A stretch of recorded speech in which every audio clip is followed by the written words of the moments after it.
శుక్రుడు అంటే ఏంటి, మనకి కంఫర్ట్స్ అని అర్థము. Comforts, luxuries. అసలు మెయిన్ ఏంటంటే శుక్ర ఈజ్ ఆల్వేస్ లైక్ మనకి this is also one of the spiritual planet అని చెప్పచ్చు. కాకపోతే శుక్రుడు ఇచ్చేదంతా కూడా ఏంటంటే శుక్రాచార్య. సో ఆయన రాక్షస గురువు.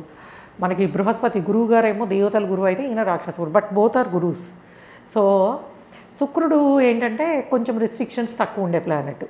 జూపిటేరియన్ ఎనర్జీ వేరుగా ఉంటుంది. శుక్రుడు ఏంటంటే ప్యాషనేట్ ప్లానెట్, కంఫర్ట్స్నిచ్చే ప్లానెట్. జయస్థానం అంటే ఫారెన్ ల్యాండ్స్, ఫారెన్ కల్చరు, విదేశాలు, అట్లానే ఖర్చు పెట్టడము. సో ఖర్చులు, ప్రొఫెషనల్ లైఫ్లో వచ్చే ఖర్చులు అండ్ సంపాదించిన దాన్ని ఏ విధంగా ఖర్చు చేస్తారు అనేది.